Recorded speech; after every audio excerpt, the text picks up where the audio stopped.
I hereby declare the commencement exercises of the class of 2014 open.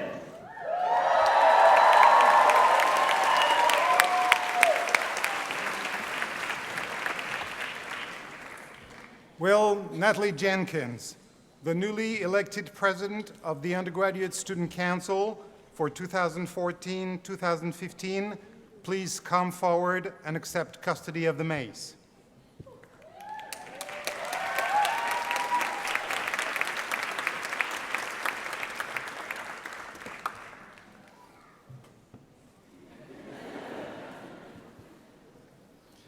Good morning. Please be seated.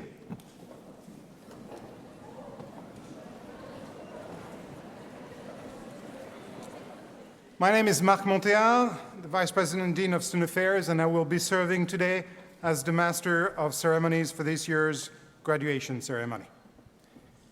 AUP graduating students, families, friends, and distinguished guests, good morning. It's my pleasure to welcome you to the commencement exercises of the graduating class of 2014. Chers futurs diplômés, chers parents, chers amis et chers invités, bonjour.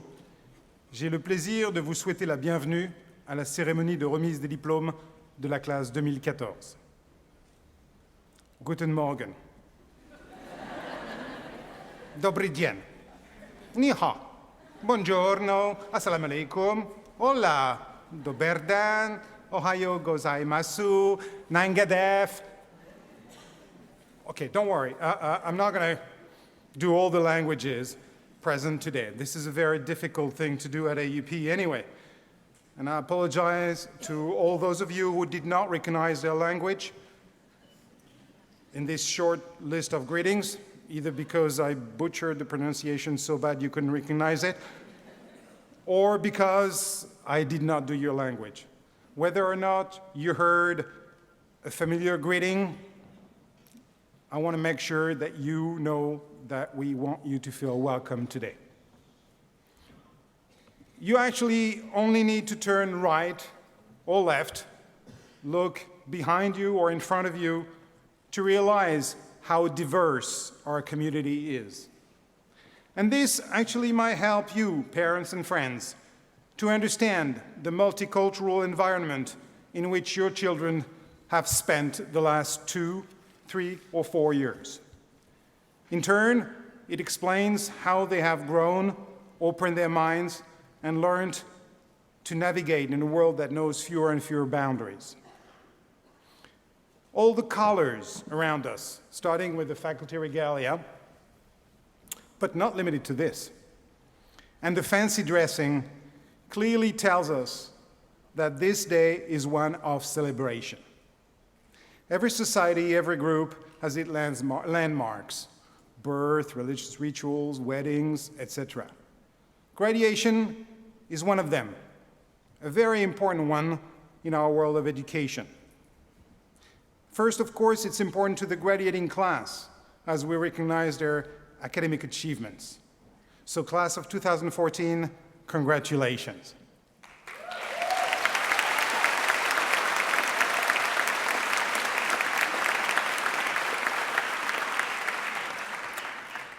As your teachers, we're proud of you. Not that some of you might not have worked harder. We all know that, and you to start with. But we're proud. Anyway, we're proud of what you have achieved, and even prouder of what we hope, what we know you will achieve. We're happy to see the impact that these transformative years have had on you. In a nutshell, we like what we're seeing today, for the most part. Dear parents, we also want to thank you for entrusting us with an essential and exciting mission: play a role in the education of those young people. I know that you too are proud of them, and rightfully so. Not only will your children now have a diploma, or a second diploma for the master's candidates, not only are they ready to start a promising professional career or to go on to graduate school, but they also survived living in Paris. What a difficult task.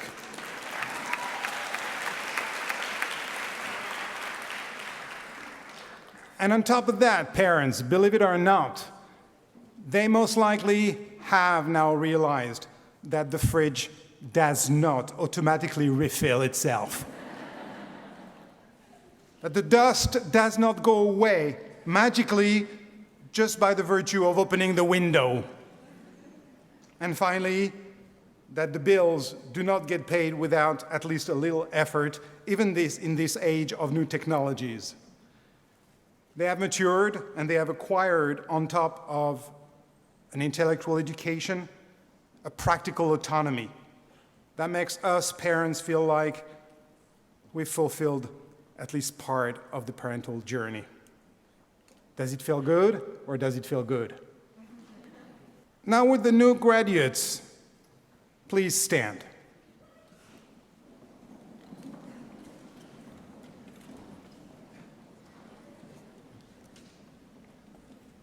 Sit, stand, no, stand. This is their day, but it's also your day, parents. Ladies and gentlemen, these fine young people could not have made it without you, without your support, both emotional and also financial. This is their moment to formally acknowledge that and to thank you for it. So please turn around to your families and give them a big round of applause.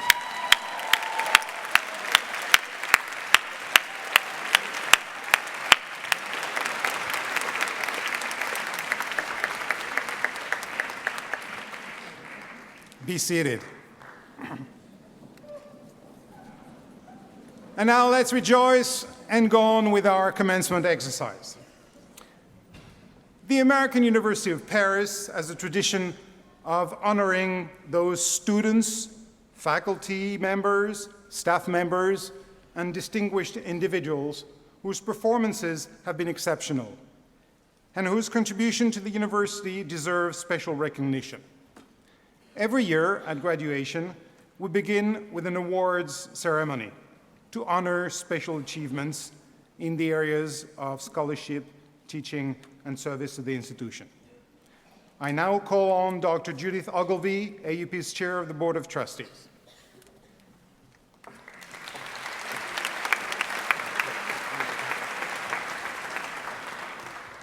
Good morning, everyone. It is the wish of the Board of Trustees of the American University of Paris to recognize annually the graduating students who exemplify truly outstanding achievement and who, by inspiring admiration for academic excellence, have made a significant contribution to the life of the university. The Board of Trustees Valedictorian Award for outstanding scholastic achievement for undergraduate students goes to Dana Kianfar.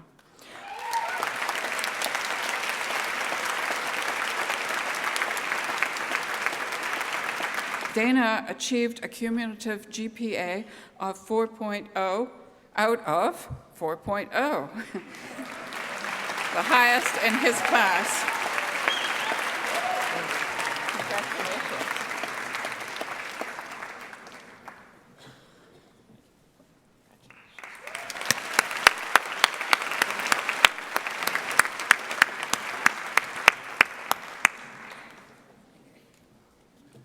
Congratulations, Dana. The Board of Trustees Valedictorian Award for Outstanding Scholastic Achievement for Graduate Students goes to Adrian Gianforti.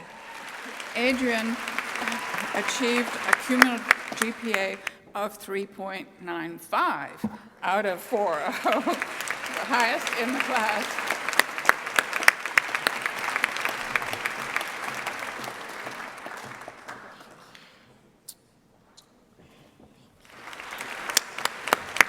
Congratulations again, Adrian. Every year, the Sin Ming Shaw Award and Sin-Ming Shaw is an alumnus of this university. The Sin-Ming Shaw Award recognizes an outstanding piece of scholarly work by an AUP student. This year, 14 projects ranging in subject from film scripts to international law and from web applications to moral philosophy were submitted to a committee of 5 members of the faculty. After much deliberation, the committee has decided to bestow this year's award on 2 students. Dana Kiamfar's project, Dana, we're going to see you again up here. His project, Handshake Application, belongs to the burgeoning field of semantic web applications. In simple terms, the semantic web consists of internet data that can be read and, crucially, understood by a computer. Dana's application is able to identify ontological links and derive logical implications that mimic simple human thought processes, giving users lists of people they may want to meet along the lines of possible common interests. Amazing.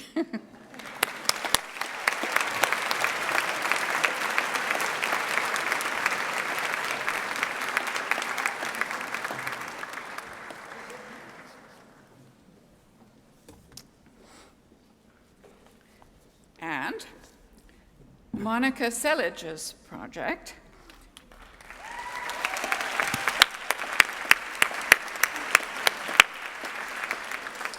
the Senkaku Diaoyu Islands dispute, gives a detailed account of the controversy surrounding these uninhabited islands in the East China Sea. The dispute over the islands between China and Japan is discussed with maturity and competence and placed within its historical context, with extensive references to the relevant literature. And in her project, Monica discusses the dispute in terms of international relations theory and analyzes its implications for international law. Is Monica here? Well, she has her award here, and we will see that she gets it.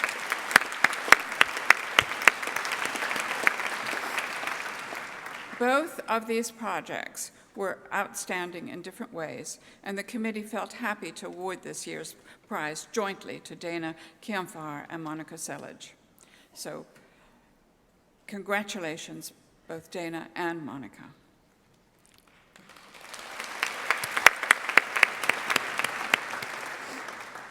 It is the wish of the Board of Trustees of the American University of Paris to honor each year a professor whose performance in the classroom is exemplary.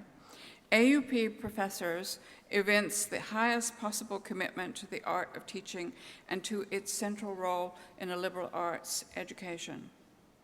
So to be nominated is quite an achievement. The nominees this year were Kathleen Chevalier, Mark Ennis, Matthew Fraser, Jeff Green, Dan Gunn, Peter Hagel, Brenton Hobart, Ziad Majed, Mehdi Majidi, Daniel Medin, Robert Payne, Ali Ranama, Anna Rusakov, Jonathan Shamoni, Michael Stopel, Charles Talcott, George Wanklin, and Hula Wildberger. So I think we should give all the nominees a great round of applause.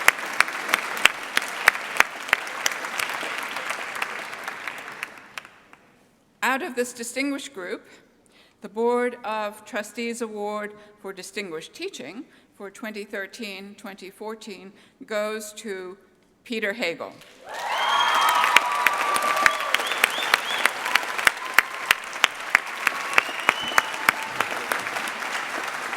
I'm going to read something about him. The committee singled out his astonishing capacity to listen to students and then to keep on listening to students, whatever they may start out by saying or not saying, in response to a question on readings. Professor Hagel is unflappable. He teaches controversial topics in which debates ignite and flare into polemic, and yet his reasonableness, his engagement with students never wavers. He patiently helps students tease out their own arguments, challenging them to respond to and accommodate other points of view in the construction of their own well-reasoned positions in political science. The sense of his pedagogy is the cultivation of intellectual autonomy. It is not for nothing that he counts Immanuel Kant among his countrymen. Students repeatedly remark Professor Hegel's kindness, his organization, his carefulness, and not least his epistemological prudence that keeps passion in check and holds out the Enlightenment flame of reason. For these reasons, the committee salutes Peter Hegel as an exemplary AUP professor.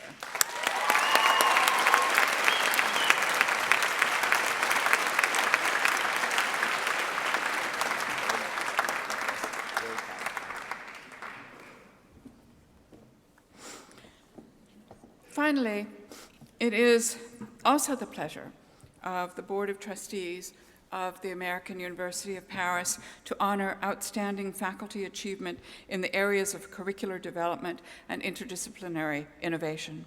I will call the 5 award winners at the same time after lauding their work. So, this year the nominees were Kathleen Chevalier, Madeleine Ziegler, Robert Earhart, Matthew Fraser, Jeff Green, Lissa Lincoln, Mehdi Majidi, Daniel Medine, Susan Perry, Anna Rusikoff, Brian Schiff, and Charles Talcott. So once again, a hand for the nominees.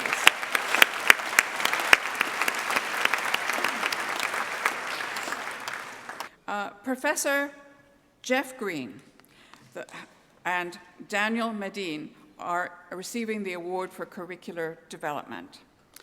Professor Jeff Green has taken creative writing, which was skulking in the corner at one paltry class a year, and transformed it into a blossoming, overflowing, ever-ripening springtime festival of words, carrying students from the new minor in creative writing to the summer writing institutes, to the AUP Writers Club, to student media, to visiting poets and novelists, to his own chapbooks and collaboration with Professor Ralph Petty in the Cahiers series.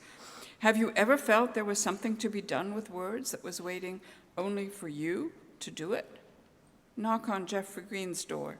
He takes young and old, shy and bold, the bold, the insecure and the arrogant, the born novelist and the born actuary, and finds what lies within each to help them bring out their own words, their own breath ropes flung out across the absolute. Daniel Medine is week in and week out, insists on amazing students and colleagues with his extraordinary erudition, enthusiasm, and talent for traveling with texts, whether by Kafka or Krasznahorkai, soaring far beyond the classroom walls into parallel lifetimes, lived in cities and on streets that we walk down for the first time, surrounded by foreign prose that becomes ours as we learn what the global means, life by life, neighborhood by neighborhood. Here, The Trial is no longer the fly-ridden classic of European modernism, but a time machine of world literature voyaging between writers in 100 different languages. In Daniel Medine's hands, comparative literature is revealed like a blinking bunny out of an oversized hat to be a truly pre-professional major with students and ex-students working for independent publishers, editing journals, reviewing major novels, and getting involved in the arcane world of literary prizes. If you ever catch Daniel Medine, and the man moves fast, ask him if he has a novel for you to read. Not only will it be the right book for you to read right now, but he already has it, just waiting for you in that little brown bag he always carries. So, Professor Green and Medine, could you please step forward?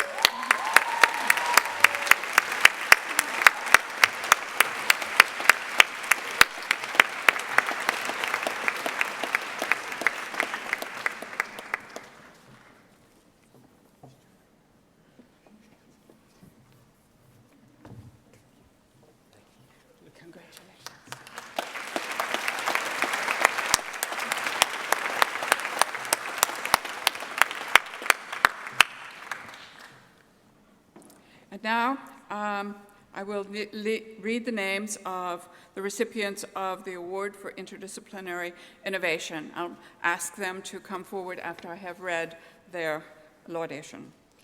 The Award for Interdisciplinary Innovation goes to Kathleen Chevalier, Lissa Lincoln, and Brian Schiff for their development of the new major in gender, sexuality, and society.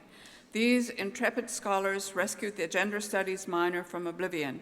It had been relegated to the shadows since a brief stay in the light in 1996, and now it has grown into an expansive and adventurous major, joining together the social sciences and the humanities in the critical exploration of the construction of gender, a crucial and divisive topic if last year's Manif pour tout campaign against gay marriage and this year's outpouring of joy over Conchita Wurst's victory in the Eurovision contest can be believed. This new major creates a dialogue between psychology, art history, comparative literature, political science, history, communications, film, and visual culture, allowing those departments to encourage students' individual voyages of discovery between disciplines, signs, and bodies. Would these recipients please step forward?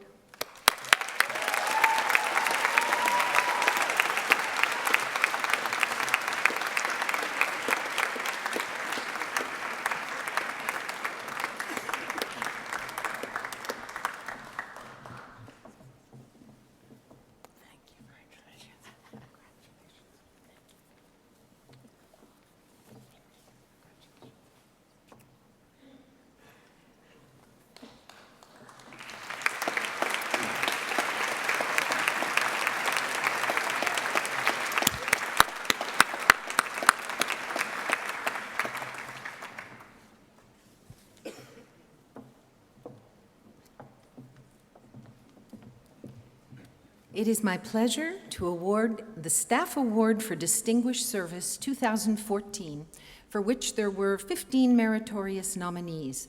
It goes to Béatrice Esparbès, the coordinator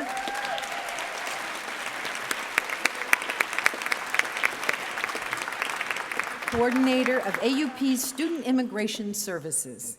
Béatrice Esparbès, a longtime valued staff member at AUP and winner of this year's award, is a rare bird, combining expert knowledge of the French administration and authorities and the warmth, availability, and caring of an American-style mentor.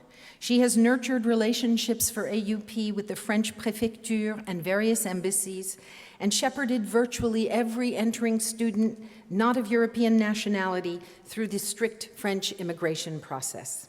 In her position as the coordinator, she is charged with keeping up with changes in the laws and procedures of our host country, while at the same time staying on top of every single student's individual case. The process is anxiety-producing for everyone, parents, students, and Béatrice herself, but she carries it off year after year with tremendous professionalism and personal investment, keeping by some miracle our diverse student community in this country, and legally so. Cited by students and staff alike as a most valuable player, Béa's care for our students goes far beyond the process she oversees and extends to their full well-being while they are in our charge. Béa, are you here today to receive the award?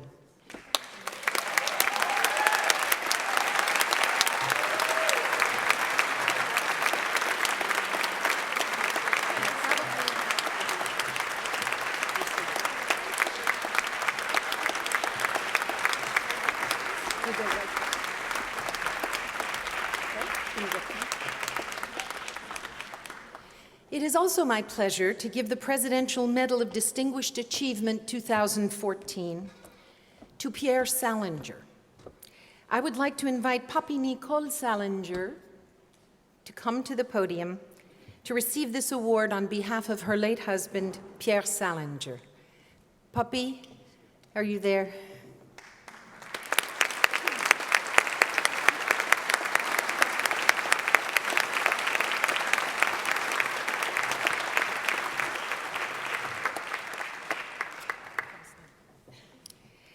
Not 2 summers ago, at La Bastide Rose, their beautiful inn, museum, and sculpture garden in Provence, I had the pleasure of meeting completely by chance Papi Nicole Salinger, the former wife of Pierre Salinger, whom we lost 10 years ago this fall.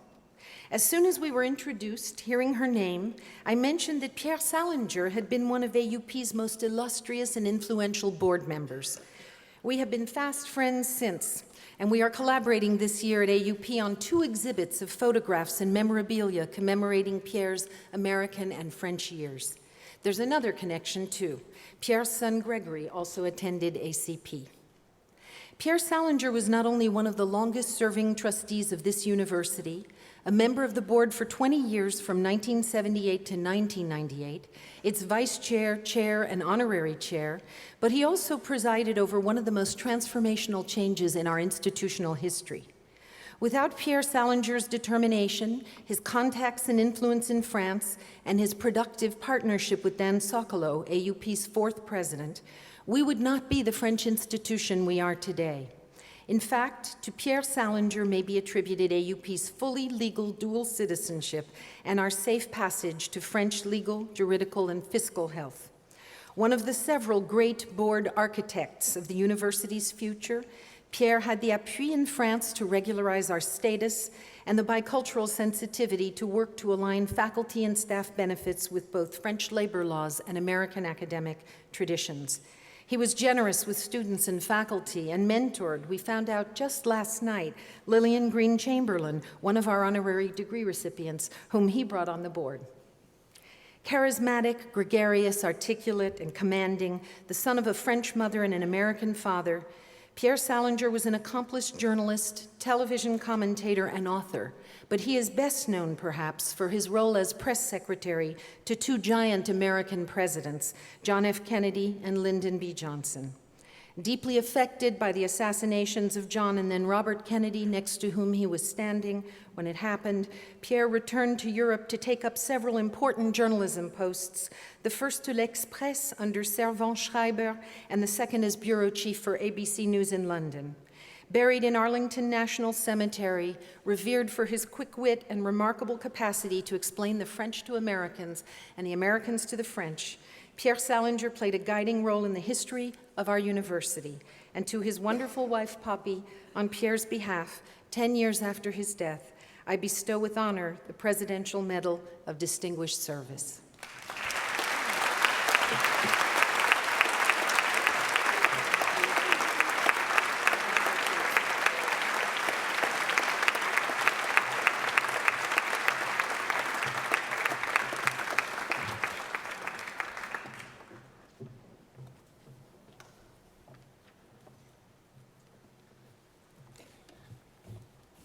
I now call on René Askew and Sven von Morik, this year's presidents of the Graduate Student Council and the Undergraduate Student Council, to present the Student Government Awards.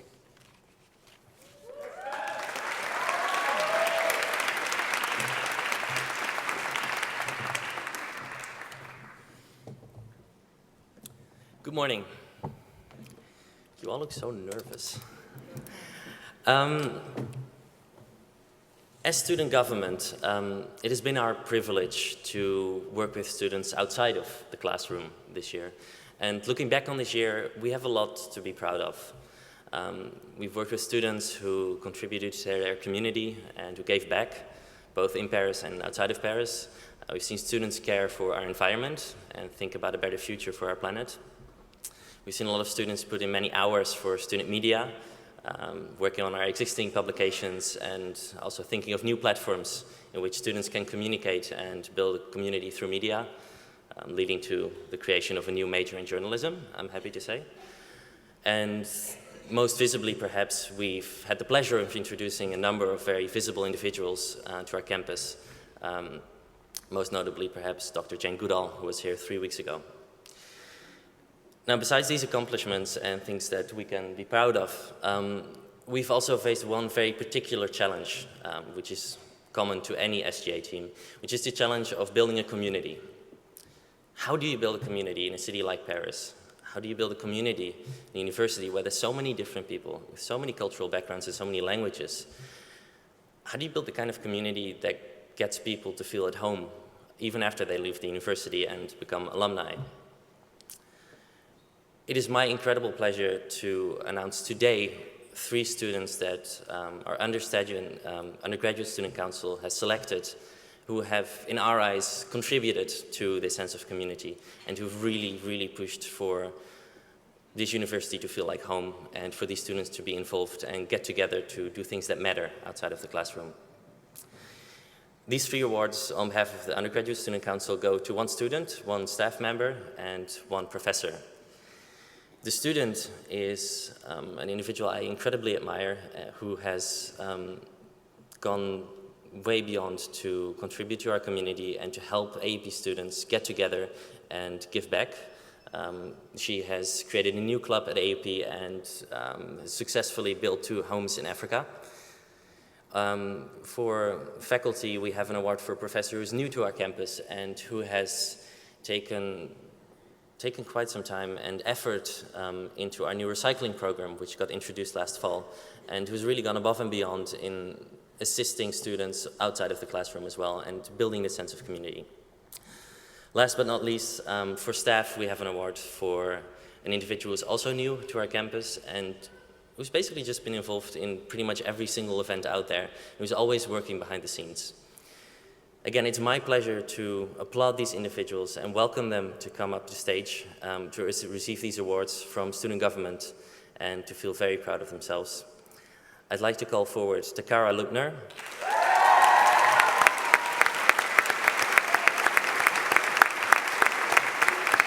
Professor Albert Wu, is he among us? Professor Albert Wu isn't here. And last but not least, Joël Guwalp.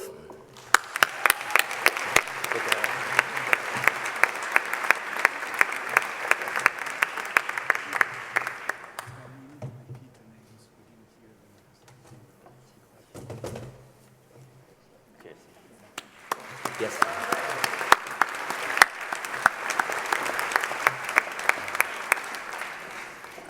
Apparently, Professor Wu and our staff member Joël aren't here, but again, I can tell you they have. Joël? No? Well, they have contributed incredibly to our community and really, really helped our job in. Oh, she is here. Okay.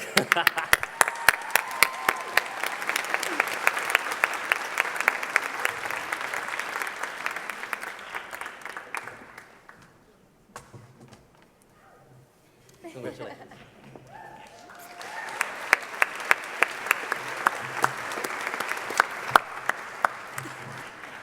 Good morning. It is an absolute pleasure to share this experience with you. For my first award, I'd like to congratulate a student, a colleague of mine. He's been an absolute inspiration since the first time that I met him a year and a half ago. He's a Fulbright scholar. I had the pleasure of seeing a film that he produced in Fez about water and the history and culture behind it, and it was wonderful. And in addition, he's just an inspiring student. And Joe Lakowski, if you're out there, please come up and accept your award.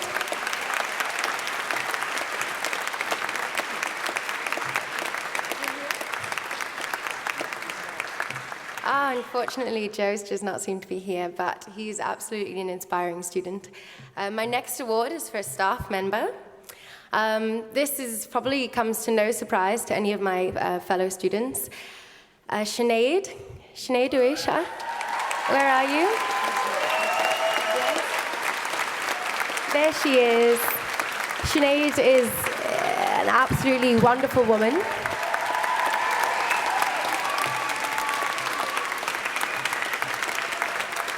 She has made the entire AUP experience something I will definitely not forget.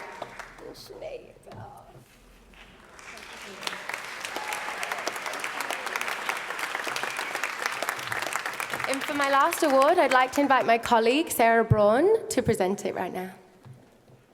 Thank you. Hi, hello. I'm the Graduate Student Council Social Director with Renee on the executive member.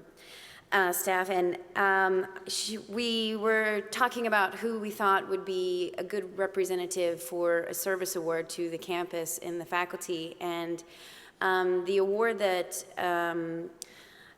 the person that we chose is someone who makes himself available not only to his students that are in his program, but also to any student that knocks on his door. He's at any function that he can get to that's organized by AUP, and he's a mentor, he's an inspiration, and he's also a friend. And that award goes to Dr. Mehdi Majidi.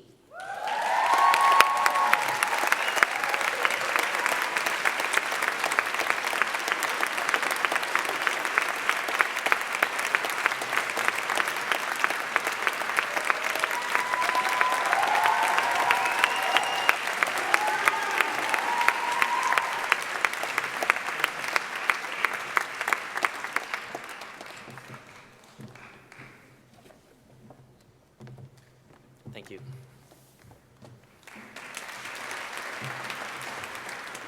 Thank you, guys. I now call on President Schenk to address the graduating class of 2014.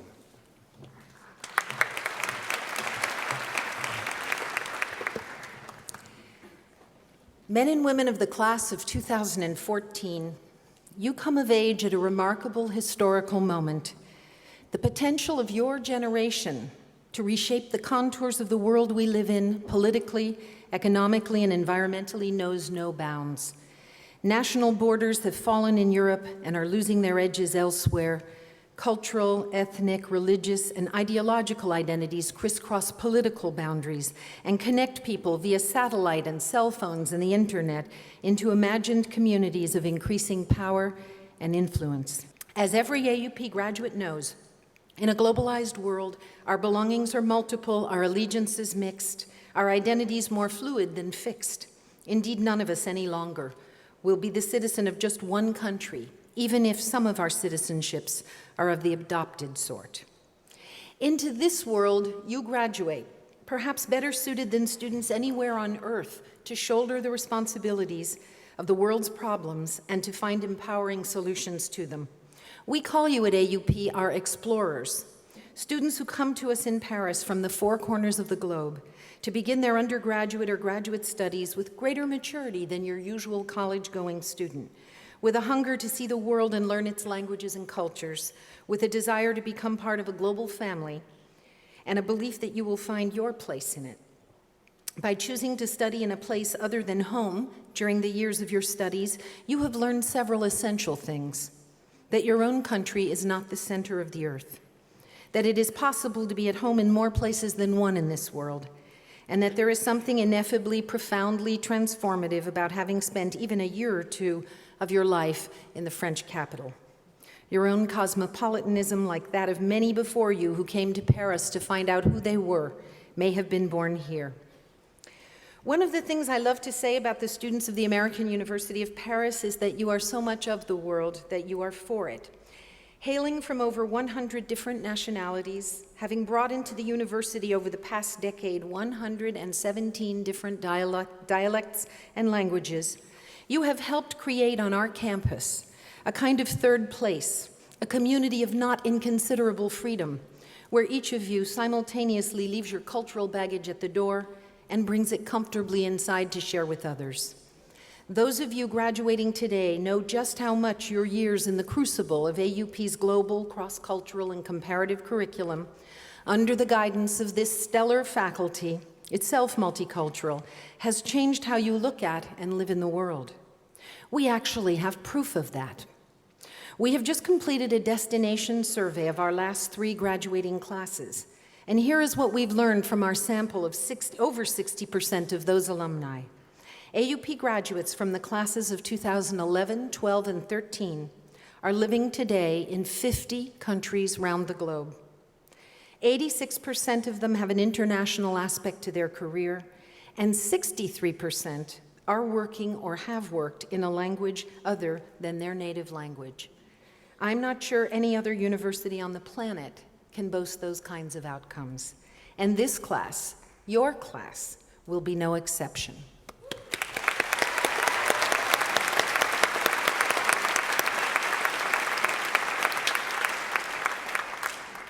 As you leave us today to take your places as responsible actors in communities and classrooms and boardrooms, civil societies and countries around the globe, it is the pride of this faculty and this administration that so many of you feel the call of the world, choose to work alongside others for the betterment of the planet, and slip across cultural borders like fish.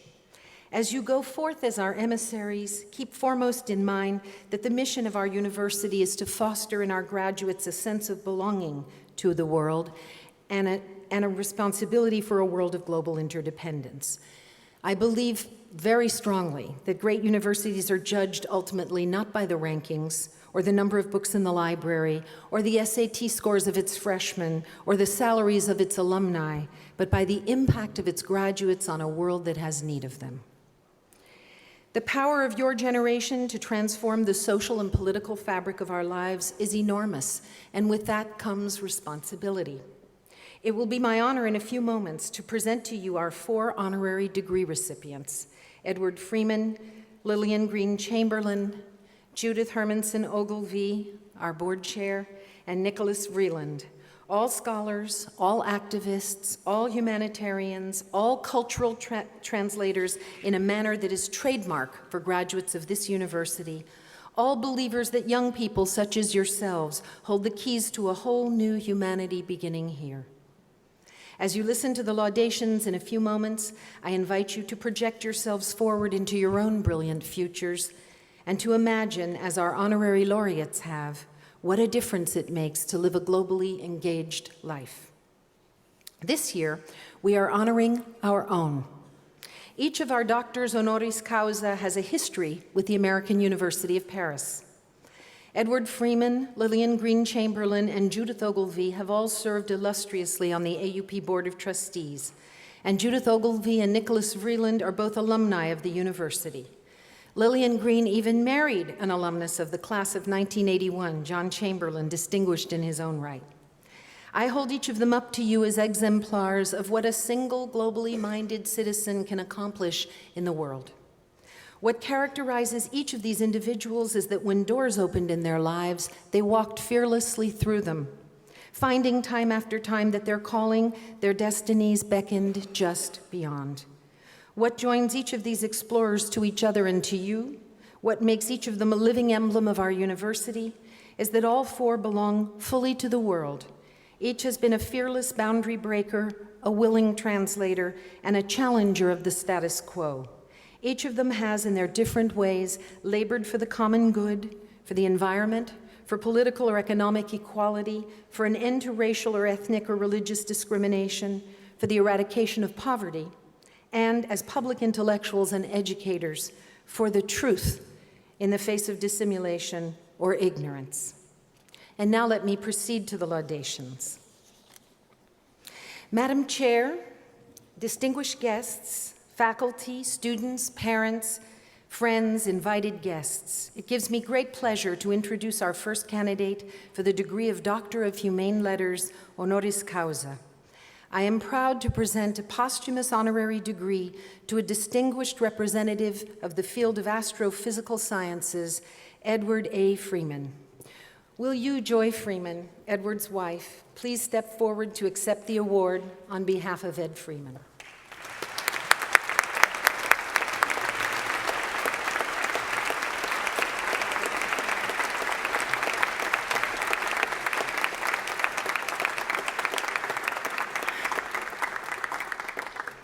Edward Freeman, whom we honor today, having lost him a little over a year ago, was a plasma physicist of such renown that he served as the visionary 8th director of Scripps Institution of Oceanography, pointing its research agenda toward climate change years before others understood the relationship between oceanography and research on global warming. He was a cultural translator from the beginning of his career between the worlds of academia and research and that of government and policy.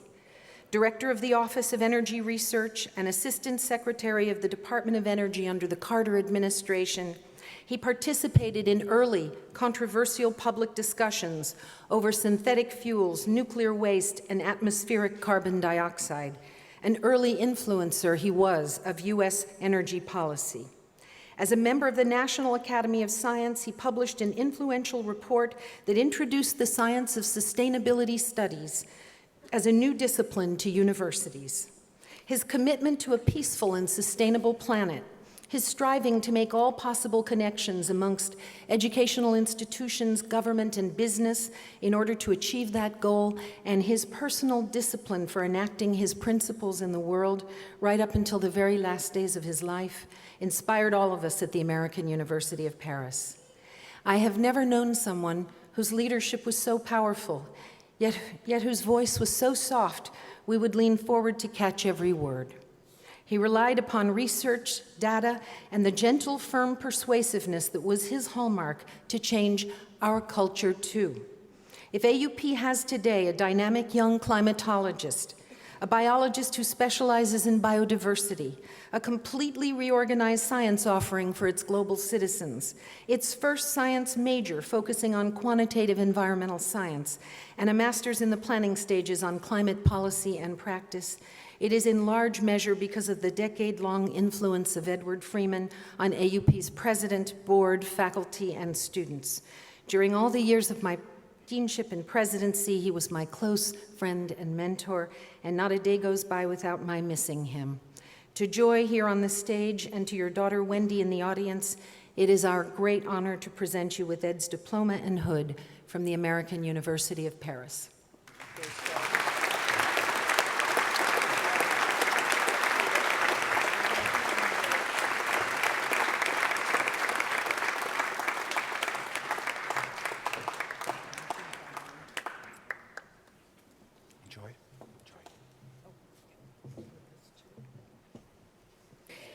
By the authority vested in me by the Board of Trustees of the American University of Paris, and with the recommendation of the faculty voting in assembly, I confer upon Edward Freeman the degree of Doctor of Humane Letters, honoris causa, with all the rights, privileges, and responsibilities thereunto appertaining.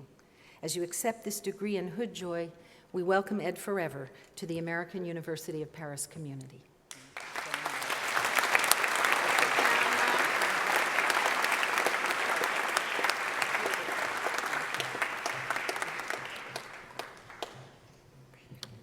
Madam Chair, distinguished guests, faculty, students, parents, friends, it gives me great pleasure to introduce our second candidate for the degree of Doctor of Humane Letters, honoris causa. I am proud to present an honorary degree to a distinguished representative of the field of education, Lillian Green Chamberlain. Please come to the podium. Stand up here with me. Lillian Green Chamberlain, not only were you a track and field star way ahead of any other kid in your native Harlem, you have always been ahead of the game. The first African-American woman to represent the U.S. team when it competed behind the Iron Curtain in 1958. She doesn't look it. The woman who founded the first intercollegiate women's track team at Colorado State, the first African-American female athlete to compete in the state of Colorado, the first female recipient of an athletic scholarship in your university's history, the first person, woman, and American to serve as director of the physical education and sports program for the 160 member nations of UNESCO in Paris, the only woman on AUP's Board of Trustees during the decade you served our university, and the first woman to deliver the Prince Philip Fellows Lecture in the House of Lords. You have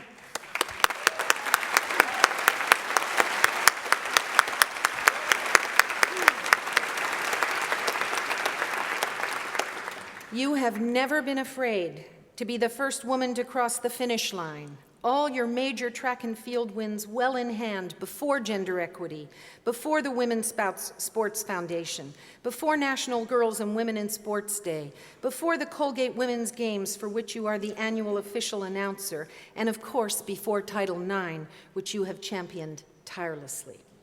Having received mentorship, you have been more than generous about giving back. A frequent visitor to the White House, you have served on the President's Council on Physical Fitness and Sports, finding your true calling as that of an educator. In fact, your life has been devoted to international leadership on the profound impact, social impact of sports, which can serve, as you have demonstrated every day of your life, as a vehicle for teaching gender equality, racial equality, self-respect, the empowerment of youth, and intercultural understanding. We at AUP are proud to honor your boundary-breaking pioneer spirit, your 40 years of service to community and nation as one of the 100 most influential sports educators in America, and your devotion to the American University of Paris since 1979.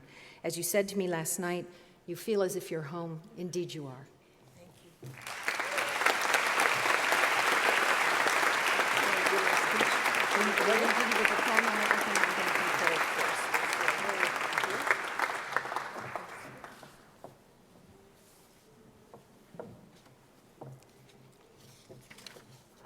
By the authority vested in me by the Board of Trustees of the American University of Paris, and with the recommendation of the faculty voting in assembly, I confer upon you, Lillian Green Chamberlain, the degree of Doctor of Humane Letters honoris causa, with all the rights, privileges, and responsibilities thereunto appertaining. As you accept this degree in hood, I welcome you forever to the American University of Paris community.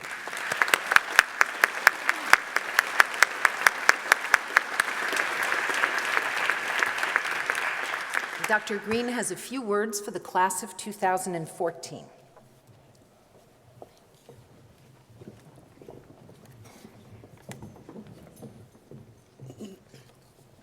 Thank you and good morning, faculty, graduates, family, and friends. I'm honored to share this day of accomplishment, celebration, and transition with the graduates, the American University of Paris class of 2014, and your families. Congratulations! You're graduating in an extraordinary time in which we're experiencing this historic transformation locally, regionally, nationally, and internationally. Don't be afraid to embrace this rapidly changing world. I challenge you to be courageous, creative, steadfast, in pursuit solutions to the enormous issues that you will be facing. To live long, useful, important lives, you must stay healthy and fit and be prepared to continually learn, adjust, and develop sound critical thinking and problem-solving skills, or you will be quickly outdated. Throughout my life, I've faced numerous obstacles and challenges, often requiring difficult choices while stepping over barriers, both athletically and professionally. I've often been the first person, first woman, first African American, and first American accomplishing something or serving in a position. I've never feared, however, being the first or only one. There's a sense of pride in accomplishing something that's not been done before. Early on, my parents taught me a powerful secret of life. They said, don't be afraid to be the first one, try to accomplish something. When you're the first, this is a secret, when you're first to achieve something, you can't really make a mistake because it's never been done before. Don't be afraid to be a pioneer. The spirit of the pioneer is free. They were right. Participating in sports gave me confidence, self-esteem, and a sense of empowerment that I could be successful in anything that I attempted. Through realistic goal setting, hard work, persistence, and courage, it prepared me for the serious competition of life. And I used the lessons that I learned as tools to succeed in progressing from the classroom to the locker room to the boardroom. The degrees that you've earned today will not automatically be guarantees for success. They may open doors for you to get you in. However, only diligent, purposeful, and conscientious work will make a lasting difference. So I challenge you to pay attention to details. Be reliable. Do not lose your sense of curiosity. Never assume a door is closed to you. Never. Test it. Push it open. Go through. And never assume that because it was closed yesterday, it's closed today. Test your limits. Keep an open mind. Expand your capacity to struggle in the face of adversity. Be of service. Be of service to your community. And strive to give back something to society. Welcome criticism and don't be afraid to take risks. Don't cut corners. Believe in something larger than yourself. And don't let anyone steal your dreams. The world of the 21st century is on the threshold of many new and exciting directions. Embrace this global scene. Explore the opportunities available in this brand new horizon and find your connecting link between learning and life. You are leaders of tomorrow. You have the opportunity to influence us and play a direct part in this unfolding drama. You came to the American University of Paris to pursue your dreams. You were accountable. You were successful. You succeeded. The race doesn't end here, however. This is only the start. Actually, you're just settling into your starting blocks. Don't be afraid to confront and challenge boundaries. Remember, not too long ago, people never thought a woman could compete at a distance greater than 200 meters. A man could walk on the moon.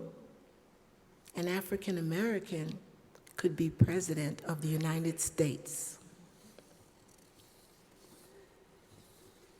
My personal and professional experiences through the years as an elite athlete, teacher, assistant principal, coach, mentor, trainer, program developer, administrator, policymaker, and international civil servant have provided me with a unique perspective on domestic and international issues and a competitor's insight on the possible. I never went into a race thinking I could not win. That doesn't mean I always won, but you had to beat me. I never gave up on myself.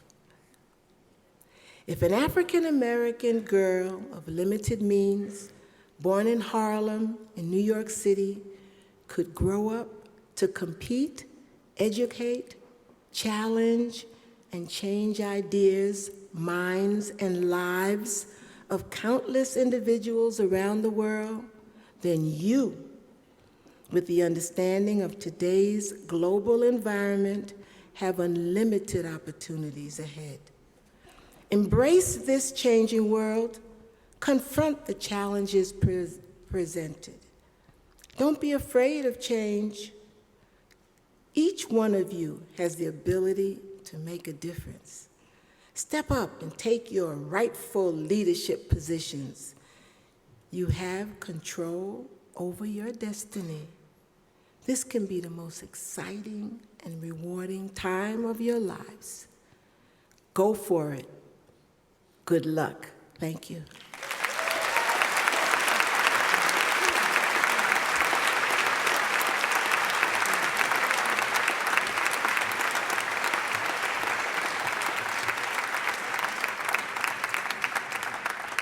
Distinguished guests, faculty, students, parents, friends, it gives me great pleasure to introduce our next candidate for the degree of Doctor of Humane Letters. I am proud to present an honorary degree to a distinguished representative of the field of education, Judith Hermanson Ogilvie.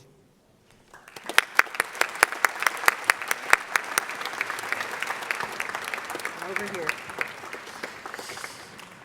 You, Judith Hermanson Ogilvie, valedictorian of the ACP class of 1965, first woman and first alumna elected as chair of the AUP Board of Trustees, have always felt at home in the world, having grown up in England, South Africa, Afghanistan, India, France, Morocco, and Côte d'Ivoire.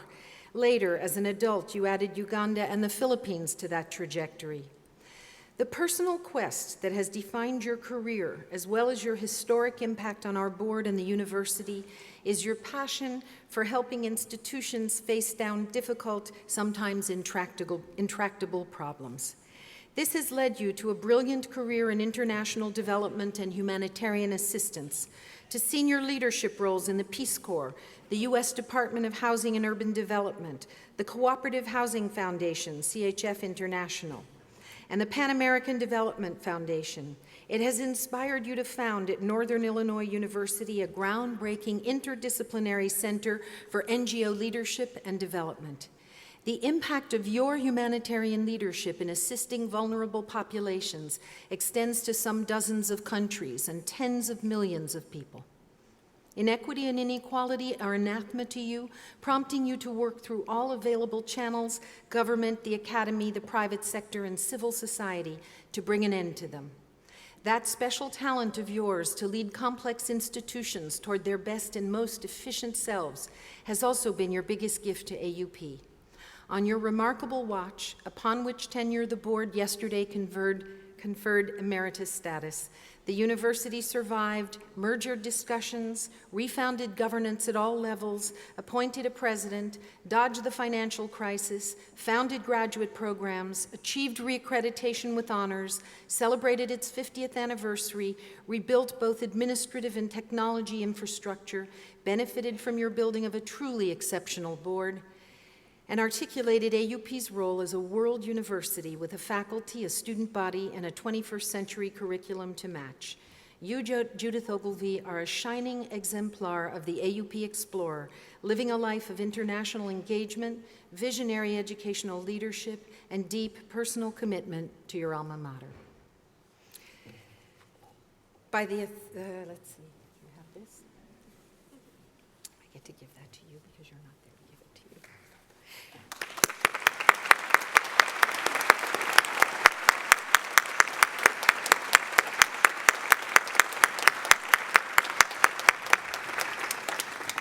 By the authority vested in me by the Board of Trustees of the American University of Paris, and with the recommendation of the faculty voting in assembly, I confer upon you, Judith Ogilvie, the degree of Doctor of Humane Letters, honoris causa, with all the rights, privileges, and responsibilities thereunto appertaining.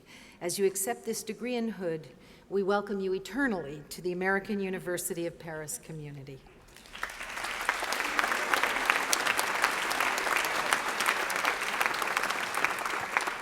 Judith Ogilvie, who steps down this year after 6 years of extraordinary service to the board, will now address the graduates.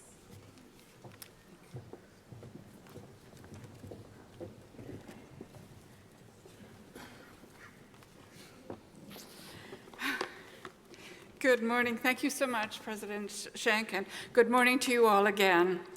It really is truly an honor and a source of great pride for me to stand here today and accept this honorary degree from the American University of Paris. To join with you graduates today, with those who have preceded you, and with the distinguished scholars, artists, and changemakers who have also been so honored by this university to receive an AUP degree. When I attended what was then the American College in Paris, I left at the end of a 2-year course that it then offered to complete my studies and receive my degree in the United States. So it's really nice to have an AUP degree. First, I would like to express my appreciation and thanks to the faculty and to my fellow trustees for conferring this upon me. It's particularly meaningful to receive this today as I step down, as President Schenk was mentioning, from my 6 years of service as board chair, and which is included in my 15 years of service as an AUP trustee. The past 6 years have been momentous for AUP, and it has been a privilege to lead the board, working closely with President Schenck to support our exceptional faculty and student body, and to help guide AUP along a path that secures its place ever more firmly in this most exceptional of cities, as well as in the echelons of excellence in international higher education. So, my fellow degree recipients, AUP graduates, congratulations on your achievements. This is a moment of mixed emotions for you, I am sure. Pride, relief, excitement, sadness, gratitude, even early onset nostalgia, or what you're leaving behind. But I suppose, above all, for most of you, eagerness for the future. You will leave here not only with the knowledge that you have acquired and the academic discipline of your degree in which that knowledge is grounded, but also with a set of skills that will truly set you apart, namely the ability to understand and work effectively across cultures different from your own. This special attribute of AUP and its larger application is what I would like to focus on today. Our world is changing demographically, technologically, and economically with a rapidity that is in many ways unprecedented. And these changes all have profound implications for the future, for our collective future and for your future, your individual future. And I believe that the ability to read different cultures, to navigate within societal complexity, and to consider and understand diverging viewpoints deriving from different cultures and histories will enable the AUP graduate better than many to anticipate, adapt, and thrive as these forces change the world. This ability, derived from the pluricultural richness in which you have lived and studied, gives you, AUP graduates, an edge in whatever path you choose to pursue. I think that this is the AUP edge, and it is the edge for your continuing success in the future. It is expected that I stand here and give you some advice, presumptuous as that is.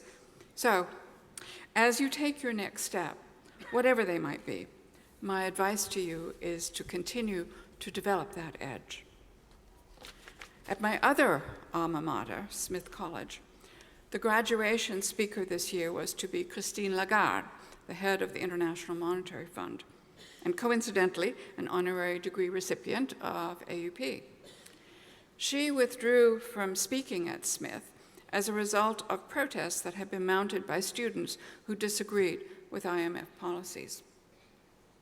In my opinion, the students were wrong. Whatever you might think of the IMF, I like to think that this would not have happened at AUP. It would not have happened precisely because AUP students are so well versed in listening to views different from their own and in navigating these differences. Listening is not agreement, but it can lead to greater understanding. It is the bedrock of respect for difference in which AUP is grounded. And it is the basis for being able to adapt and cope and move forward to success. Speaking of graduation speakers, there was a completely different scene this year at Wake Forest. There, Jill Abramson, recently ousted editor of the New York Times, was granted celebrity status as she spoke. She had been slated before her dismissal to speak about the important topic of media freedom.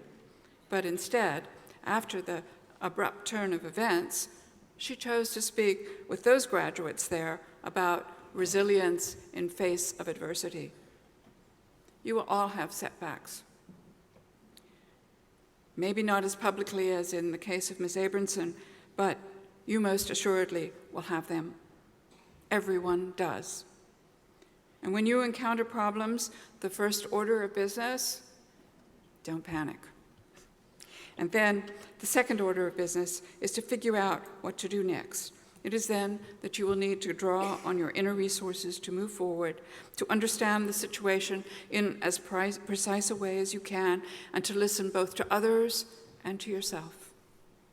Here also, AUP will have served you well, for the cross-cultural skills you have are also those that allow you to be closely attuned to other types of cross-currents and dynamics in all sorts of situations.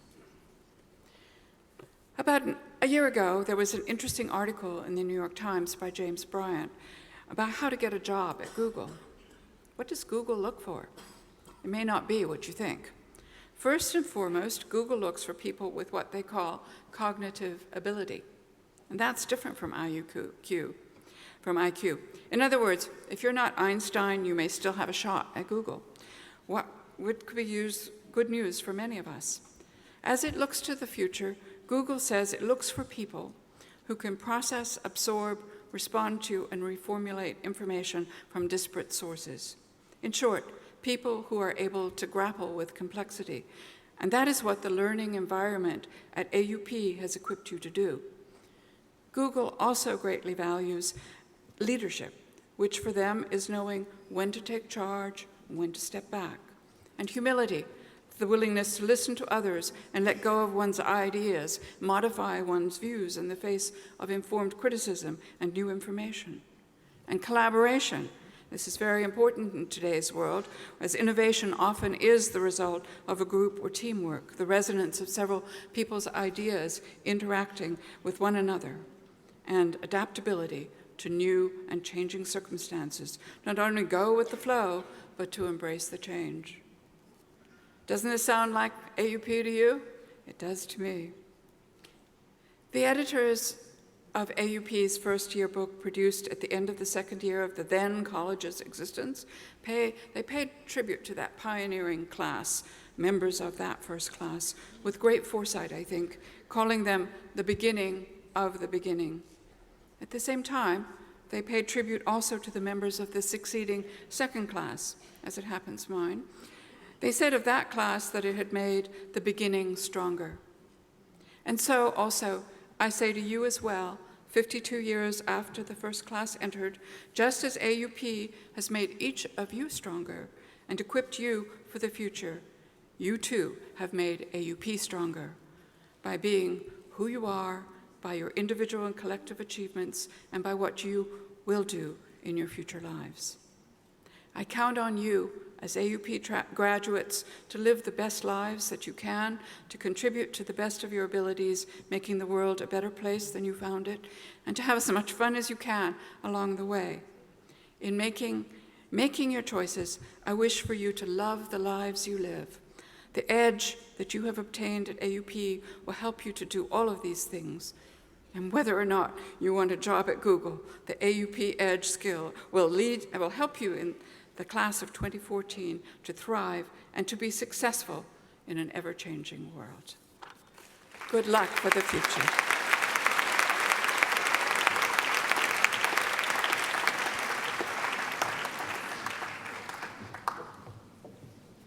Madam Chair, distinguished guests, faculty, students, parents, friends, it gives me great pleasure to introduce our last but not least candidate for the degree of Doctor of Humane Letters honoris causa.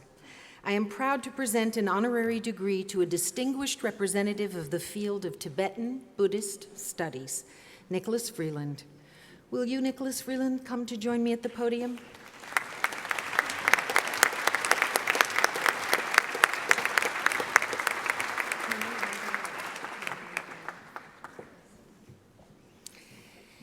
You, Nicholas Freeland, an alumnus of ACP in the early 70s, have chosen the road less traveled by, and that, as the poem goes, has made all the difference.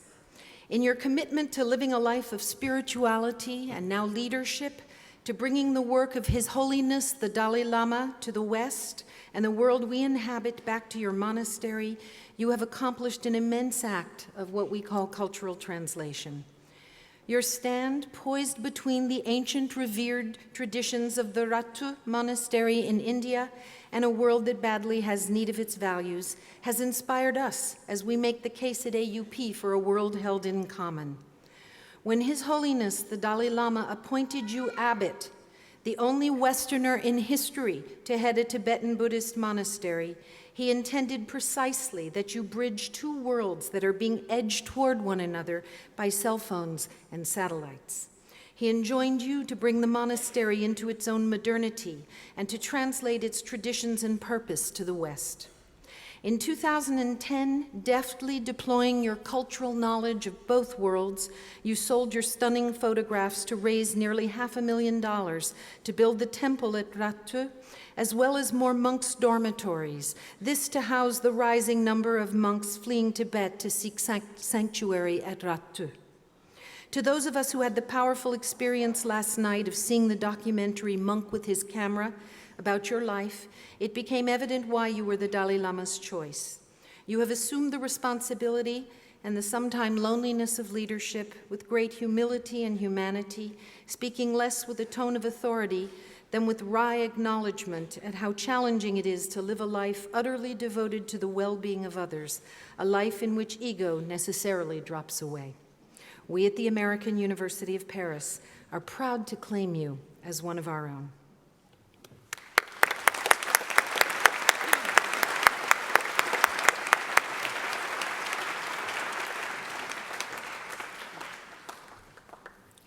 By the authority vested in me by the Board of Trustees of the American University of Paris, and with the recommendation of the faculty, voting in assembly, I confer upon you, Nicholas Freeland, the degree of Doctor of Humane Letters honoris causa, with all the rights, privileges, and responsibilities thereunto appertaining. As you accept this hood and this degree and this diploma and hood, I welcome you to the American University of Paris community.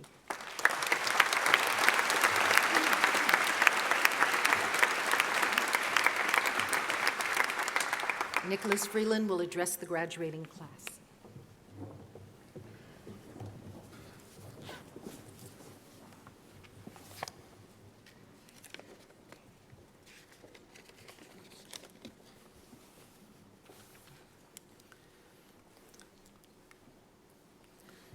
President Schenck, members of the Board of Trustees, members of the faculty, and my fellow students, thank you for this honor.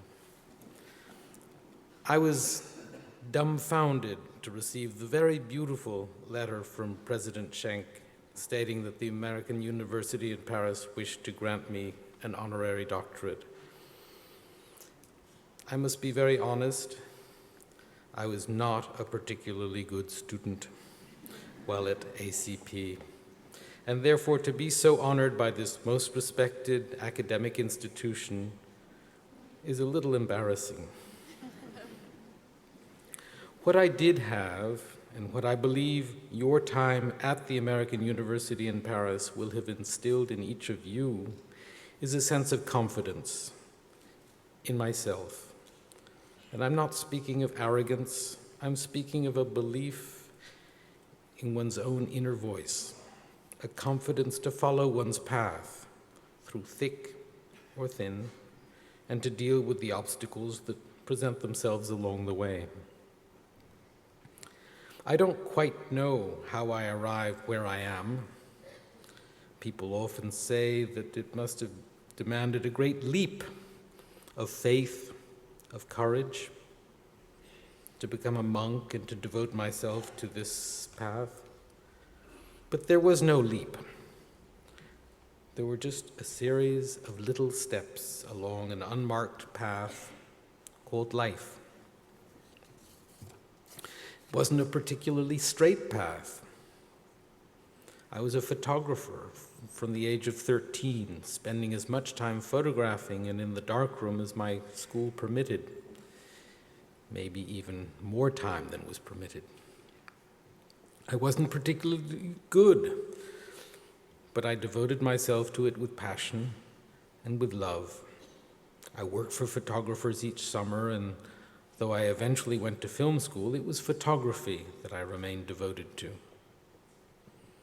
Oddly, it was the son of one of the photographers I had worked for who introduced me to my Buddhist teacher 37 years ago. I went to work for him with the same devotion I had had for the photographers I had served, and under his training continued to put one foot before the other along the path of life. I had the good fortune that all my cameras were stolen. They were well insured, and I was able to live on that money and devote myself to my Buddhist studies. And eventually, the wish to become a monk evolved.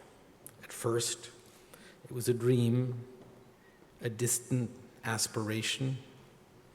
However, by continuing to take my little steps on a path that continued to undulate, in time, I was deemed ready to take the vows of a novice and then a fully ordained Buddhist monk or bhikshu.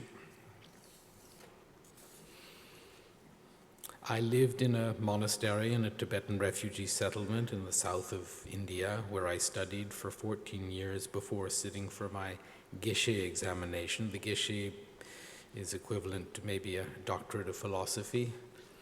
I'm not a particularly good scholar, and I'm not a top-ranking Geshe. I simply took one step after another. It's the confidence and the determination to keep taking one step after another along the path of life that has led me to where I am. And where I am, where am I? Somewhere along my path with a long way to go. All I can do is continue step by step. So I encourage you to do the same. Remember that there's no worse path and no better path. There is simply where our steps lead. But we must take each step with a degree of mindfulness. Remember that it is the quality of our minds as we take each step that determines the quality of the step and of the path before us. A step taken with a selfish motivation will be a selfish step, while the same step taken with a selfless motivation, one devoted to helping others, is a virtuous step and turns the whole path into a wonderful, virtuous path. And so I thank you for the honor you are bestowing upon me, and will try to follow my path with more mindfulness, bringing more selflessness to each step along the way. And I pray that you all will do the same. Thank you.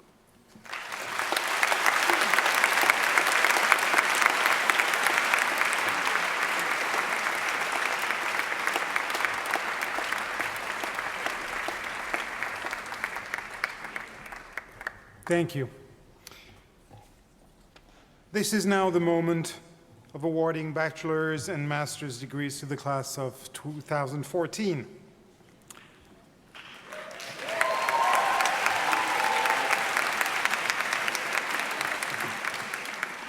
Will the students who have completed all the requirements for the degree of Bachelor of Arts,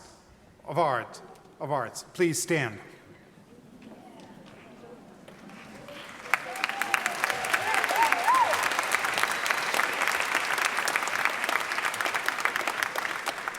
President Schenk, Dean Tomasek, Dr. Ogilvy, I present the candidates for the degree of Bachelor of Arts. They have successfully completed all requirements for the degree and have been approved by the faculty. By the authority vested in me by the Board of Trustees of the American University of Paris, and upon the recommendation of the faculty, I confer upon you the degree of Bachelor of Arts with all the rights, privileges, and responsibilities thereunto appertaining.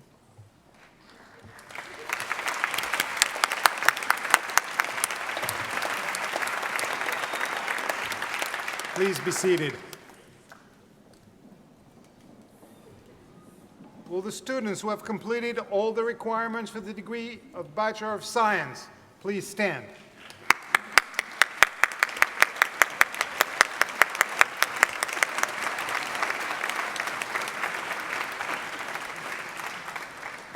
President Schenk, Dean Tomasek, Dr. Ogilvy, I present the candidates for the degree of Bachelor of Science.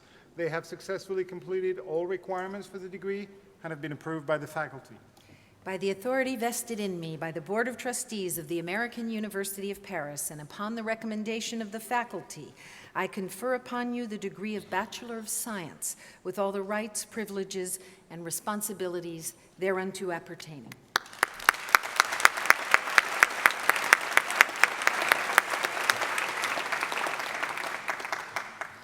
Please be seated. May I now ask to stand the candidates for the degrees of Bachelor of Arts and Bachelor of Science who will be completing their degree this summer.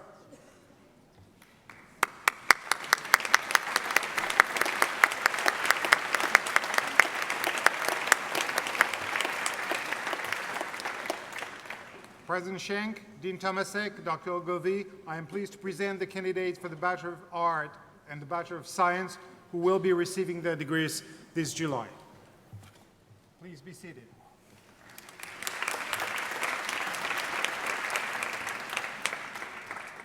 We now turn to the Master of Arts candidates.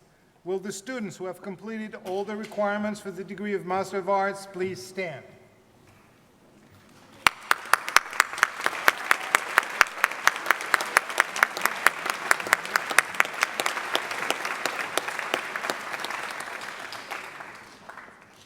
President Schenk, Dean Feltham, Professor Perry, Professor Doyle, Professor Gilbert, Professor Majidi, Professor Renema, Dr. Ogilvy, I present the candidates for the degree of Master of Arts.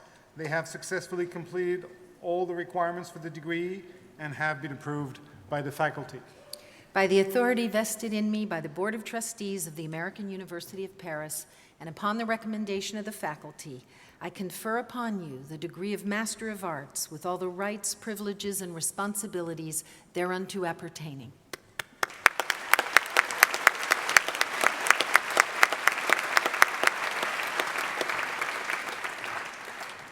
Please be seated. May I now ask to stand the candidates for the degree of Master of Arts who will be completing their degree this summer.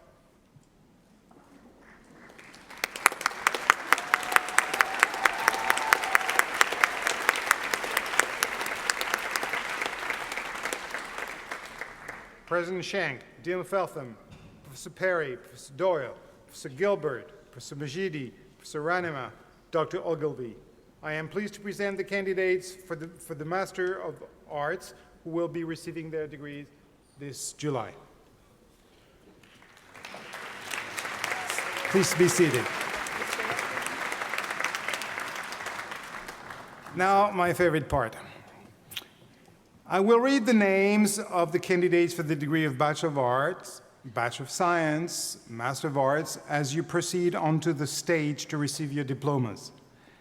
If you stand one row at a time, and only one row at a time, people seated behind you will be able to see the stage. Although I know this is an exciting time for everybody, I would beg, with probably no success, the audience to refrain from applauding again until all the degrees have been awarded. Otherwise, the champagne will be flat by the time we're out.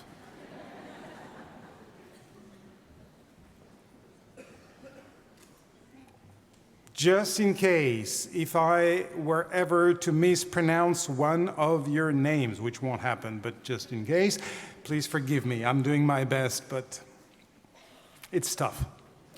It is a tradition at the American University of Paris to initiate graduates into the worldwide community of AUP alumni. Alumna Maria Hertz, class of 2011, and alumnus Pierre-Emmanuel Bach, class of 2013,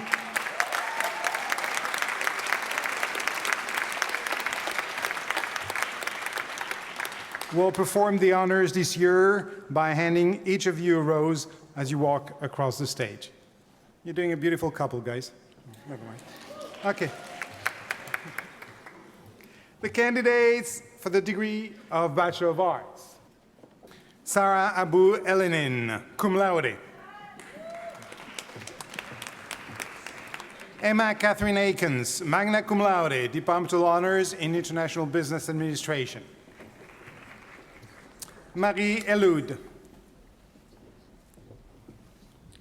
Adel Alaswari. Rawan Mohammad Al-Bader. Neverig A. Alexanian, Vigo. Joanna Al-Husseini. Noor Al-Jaber. Alanouf Samir Al-Marzougi. Shahad Osama Al-Mufti. Hajir Olutaibi. Ama Khalid Al-Shaibi. Reem Abdulaziz Al-Tawarzarji, cum laude. Anne-Sophie Bak. Ahad Naim Bakorgi. Kawa Beatriz Banda. Mathieu Sohan Bandouardena. Omar Nabil Barakat. Lisa Anne Bernardi. Isabel Beth Bernstein, cum laude. Taline Bignon Berberian. Hanouf bin Moussalam. Camilla Bull. Jarrah Aviel Burns. Chauncey Ellen Luis Campanaro, Departmental Honors in Literary Studies and Creative Arts. Manon Tara Carrier, magna cum laude, Departmental Honors in Comparative Literature. Amy Elizabeth Castin, cum laude, Departmental Honors in Art History. Mariela Clerico. Melissa Crew. Philip Paul Delahunty. Philippa Dismore. Handanirem Dogruer. Clotilde Drape.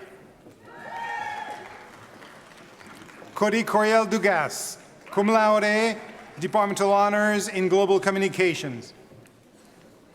Sarah Frances Emmer. Chloe Victoria Elder, magna cum laude. Michael Salvatore Federico, Jr. Nicole Elizabeth Friedland, Departmental Honors in Global Communications. Caitlin Rose Funk. William Graves, magna cum laude, Departmental Honor in Philosophy, Politics, and Economics. Maxime Alexandre Haig. Claire Elaine Ho. Clarissa J. Hines Talayero.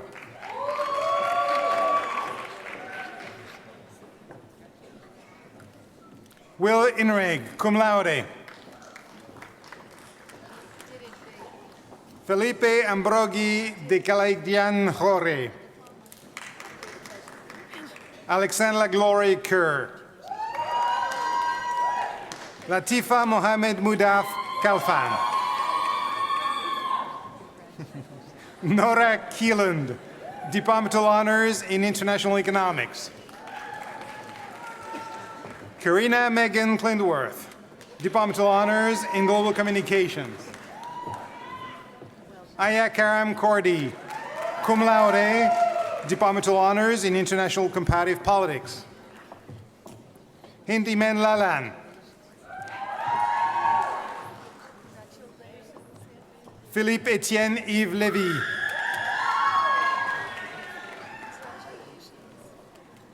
Laure Andrea Lockwood. Maya Choi Lorton. Takara Natalie Lubner, magna cum laude, Departmental Honors in Philosophy, Politics, and Economics. Sébastien Charles Lumet. Meredith Lunsford. Stephen F. Lunsford. Camilla Manfredi.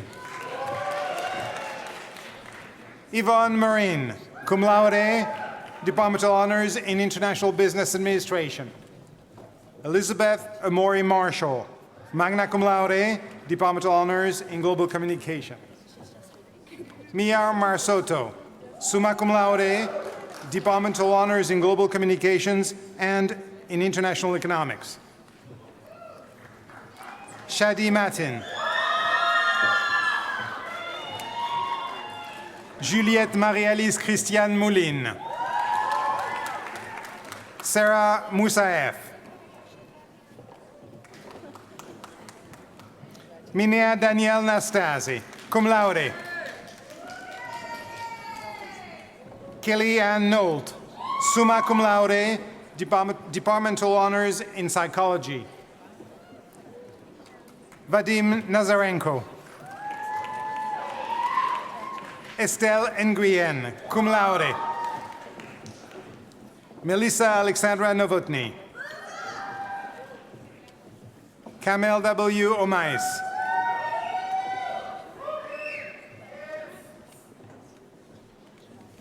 Susana Marisa Pereira Rodriguez, honor programs in philosophy, politics, and economics. Camille Sarah Pitcathly. Claire Janet Potak. Joanne Corinne Rakuta-Risoa, magna cum laude, Departmental Honors in Film Studies. Barbara Gabriela Ramos. Sarah Riahi. Judith Rachel Rice, magna cum laude. Mary Risk. Emily Ronald, magna cum laude, Departmental Honors in International Comparative Politics. Tove Samuelson, cum laude, Departmental Honors in International Business Administration. Helen Sophia Schonborn, magna cum laude, Departmental Honors in Psychology. Mark Florian Schreiter. Christian George Schuterly. Adia Shabani. Sarah Shazli, magna cum laude, Departmental Honors in Film Studies. Lulu Asmadi. Haley Robin Smith. Sofia Solano Mendoza. Nora Na Sundberg. Alexis Catherine Ann Smeraj. Yu Ya Tang. Francesca Tega, cum laude, Departmental Honors in Art History. Alexandre Tricoire. James Donato Tuttle, cum laude. Stefanie Krishniak Dveiten. Tanya Varela. Karina Victoria Weibacher. Sasha Vodent. Jean-Pascal Egeran Voisin. Nicholas von Mischwitz. Luke Christopher Walgreen. Angela Rose Waters. Rieko Morita Whitfield. Rachel Verman. Gita Yusufi. Lynn Sein. Fiona Martin Zumtobel, honors programs in philosophy, politics, and economics. Bachelors of Science.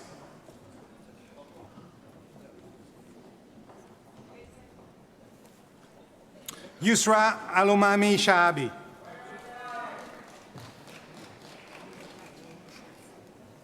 Remy Bonnie Smith. Katia Boteva. Mahmoud Sharif El Said. Dana Kianfar, summa cum laude, Departmental Honors in Computer Science, Mathematics, and Environmental Science.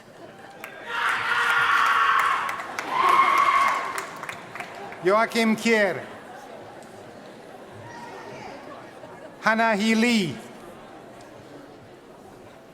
Elena Todorova Mateva, summa cum laude, Departmental Honors in International Business Administration and in International Economics. Michael Morales. Michael Ondrasik, cum laude, Departmental Honors in Computer Science, Mathematics, and Environmental Sciences and International Economics. Charles Ruel. Maximilien Joel Schleich, summa cum laude, Departmental Honors in Computer Science, Mathematics, and Environmental Science and International Economics. Jane Vivian Seifrick. Penelope Houston Shaw, magna cum laude. Tokshan Suragan. Antonia Kirsten Margareta Uvstotter. Vasil Vasilev. Mariam Zinom Youssef.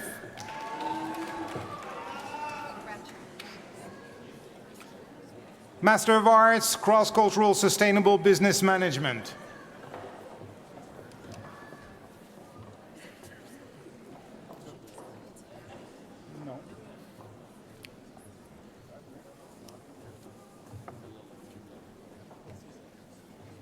Lauren Beatty.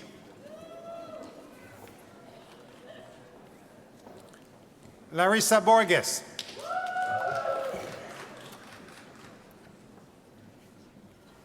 Sarah Brown.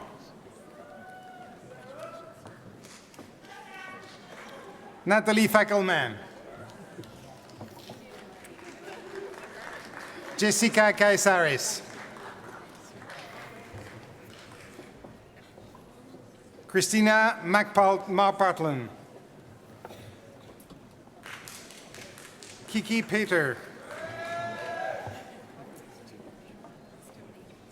Taylor Schuler. Lindsay Young. Master of Art in Cultural Translation.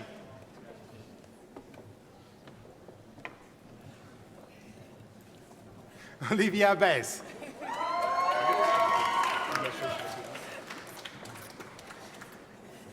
Ariane Leverett. Amanda Mersaban.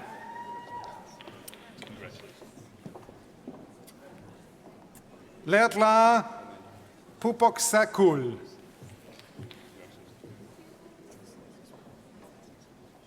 Felix Pura.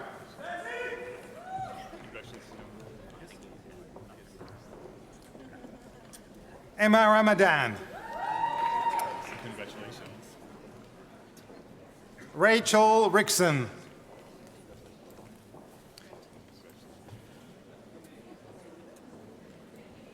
Vanessa Weller.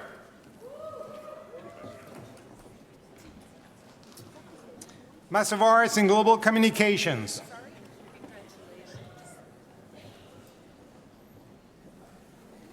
Noor Abdul Ghani. Laura Alarcon.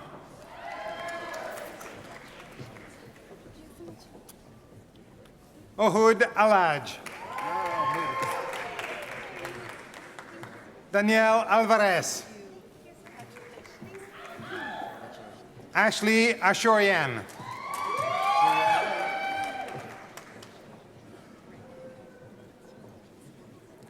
Maha Asabalani. Elizabeth Costier. Dana Foodie. Maria Fernlib. Adrienne Gianforti. Rachel Huber. Ariana Engel. Jana Lahitova.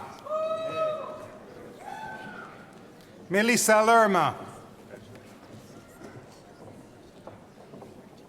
Carla Malfato.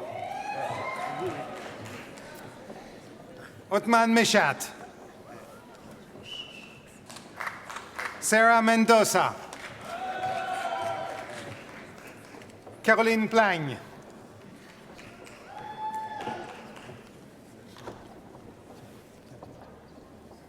Sarah Root. Vasiliki Sarafi.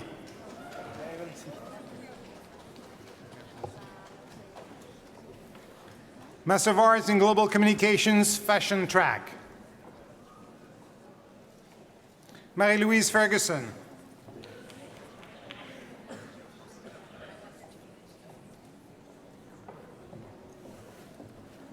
Eloisa Carmen. Carmen Puentes. Camille Rivière. Alexandra Suisse. Simone Torpi.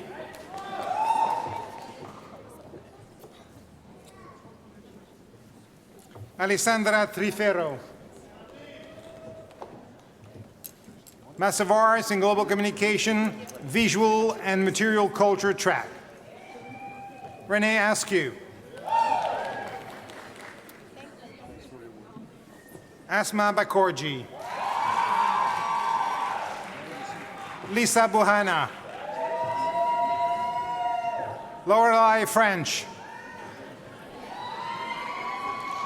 Lola Mattison. Ashley Monter. Juan Ochoa.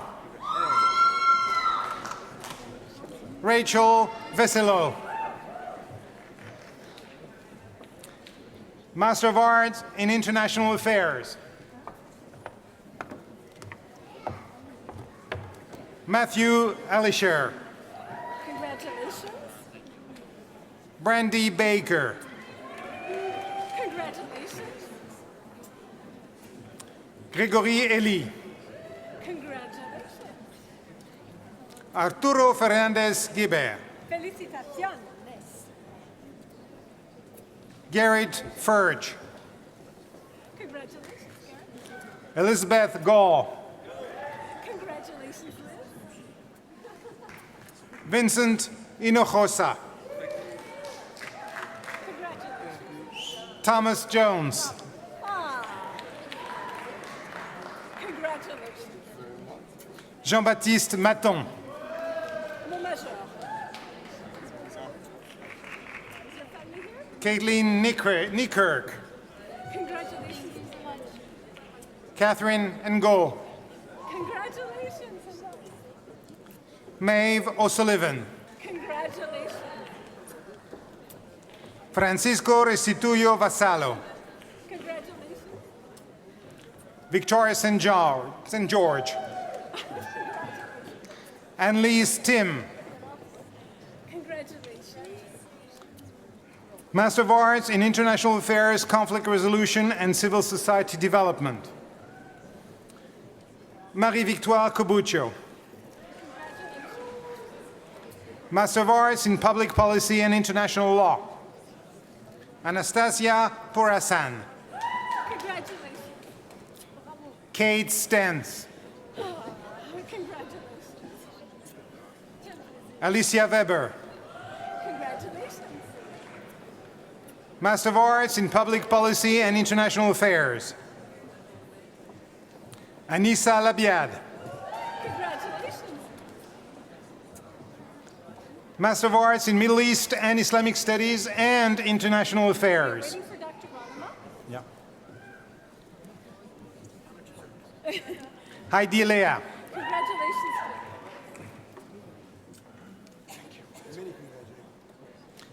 Master of Arts, Middle East and Islamic Studies. Raisa Hamid.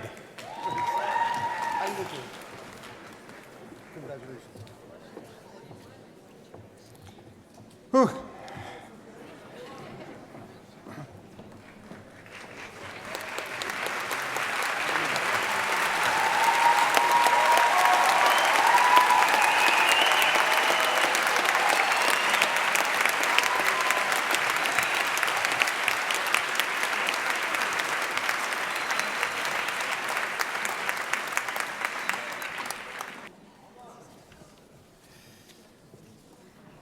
Madam Chair and Madam President, this concludes the conferral of the Bachelor of Arts, Bachelor of Science, Master of Arts, and Master of Public Administration degrees.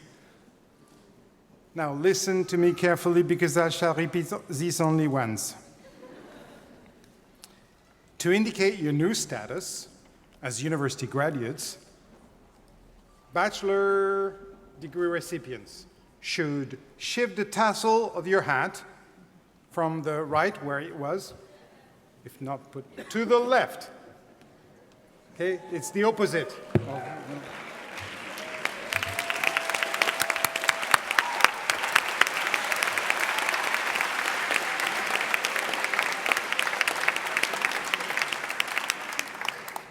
And for the masters, from the left to the right.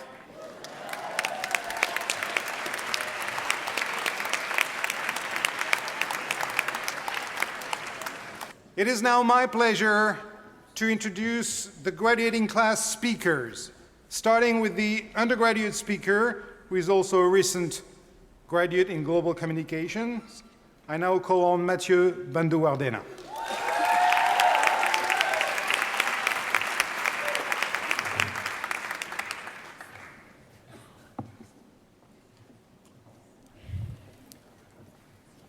Good morning, class of 2014.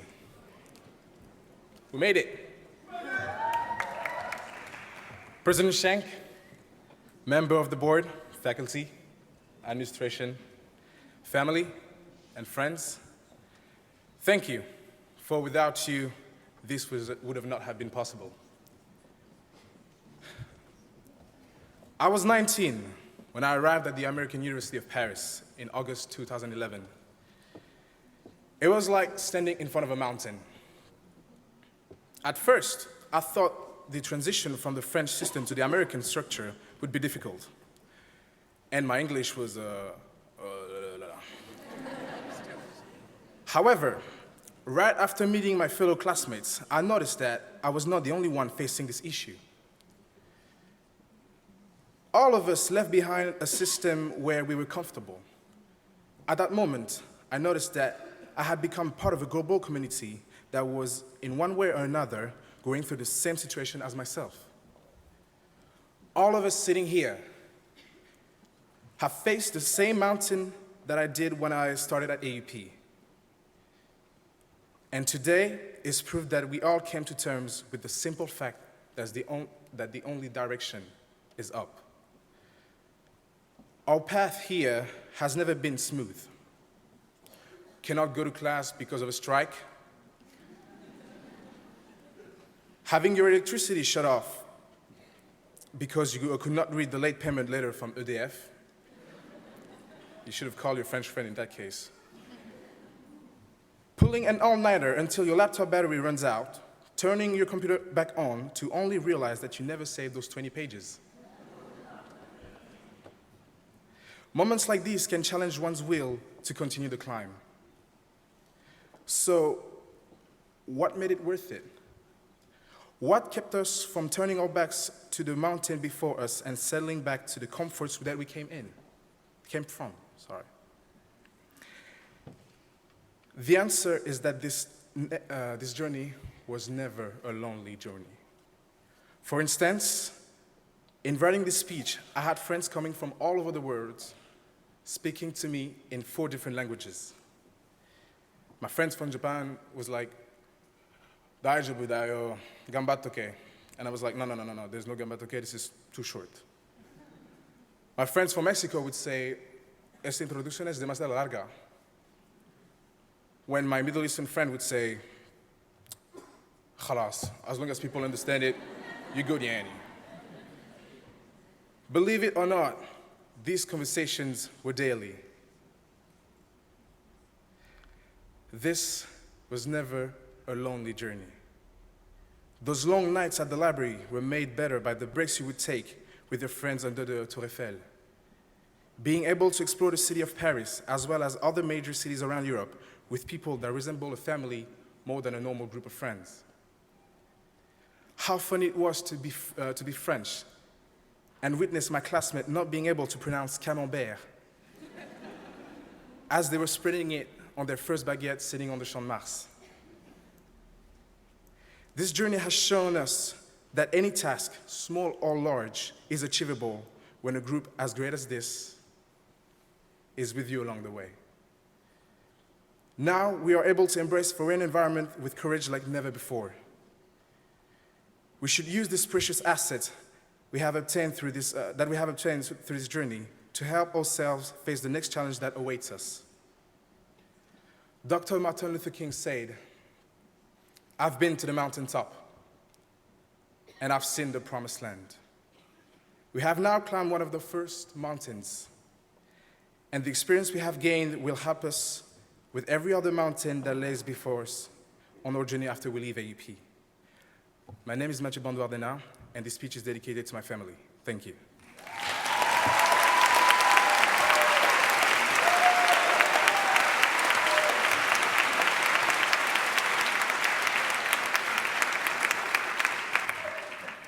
Thank you, Matthew. It's now my pleasure to introduce the graduate speaker, who is a recent graduate in cross-cultural and sustainable business management, the master's speaker today, Sarah Brown.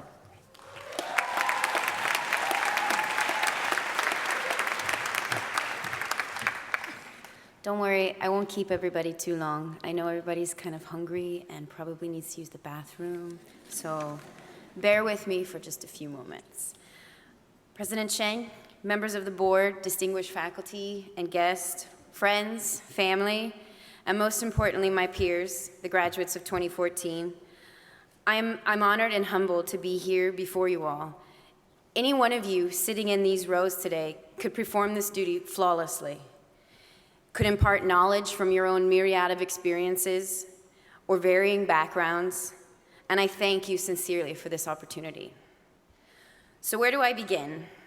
How does one sum up memories of this past year, all too short, I might add, in mere minutes?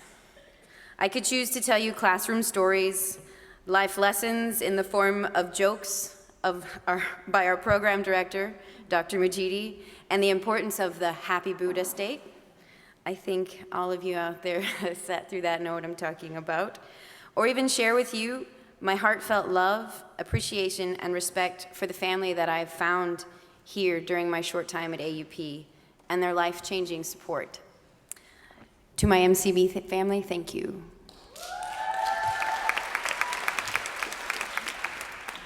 Yet I find it much more important to take this opportunity to focus on where we go from here. Our university prides itself on creating students of the world. Some may find this catchy phrase, along with the beautiful setting of Paris, to be a bit, albeit for a better word, cliché. However, this phrase, for me, has never held truer words. We are students of the world. From every corner, every background, every way of life, we have come together here at AUP in the search of creating something, working and living together, and giving back. Now, more than ever, as we move into the uncertain future, we must become students of the world. We must strive to be global citizens. When we leave this beautiful theater, the learning will not be finished. We must carry with us the guidance, knowledge, and expertise shared so generously with us by our educators and our peers alike. We must look to continue to open our minds to new experiences, new places, and new possibilities. We must not lose the value of our own human spirit or those of others. We are the generation that must change the world. In our lifetime, we will be forced to answer the questions of global hunger, income disparity, energy crises, and climate change. A daunting task, you say? Yes. But we are well equipped with every necessary tool, every capability, every ambition. We, students of the world, can choose to be the solution instead of perpetuating the problem. We must use what we have learned during our time here, and we must also hold on to the naivety of hope. You see, the hope of one becomes the hope of many. And with the voice of many, therein lays the voice of change. I stumbled upon a quote some years ago during my undergraduate studies that became my own personal adage, my driving inspiration, you might say. And much to the horror of some of my friends, I recently discovered that it's from a famous film. They also told me I shouldn't share that because it's a bit embarrassing that it took me so long to see this movie. But it's, hope is a good thing, maybe the best of things, and no good thing ever dies. Perhaps you've heard these words or know the film of which I speak. But this, however, is not relevant to the potency of the message. If we are to succeed with the task at hand, we must have hope for the future, to believe the impossible. For those that believe the impossible are the inventors of the possible. So as I close and we go our separate ways, I challenge you to continue this path as a global citizen, to place value in those around you, and to, above all, believe that you can make a difference. The hope for the future lies with you. Thank you again for this opportunity, your inspiration, your friendship. Individuals like you are my hope. And so I will close in true French form with the limited amount that I have learned. Bon courage, merci beaucoup, et à bientôt, wherever in the world that may be.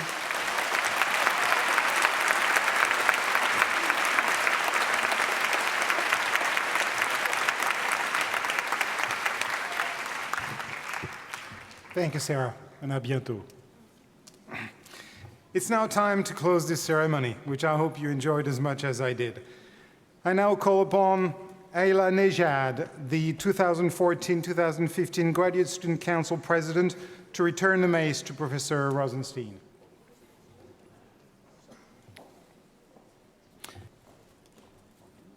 Thank you.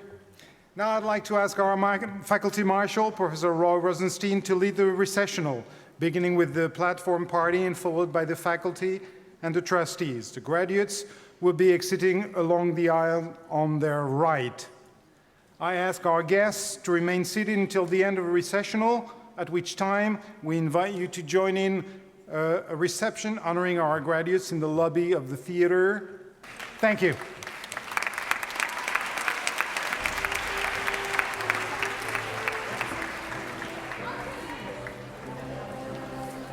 You may throw your hat up.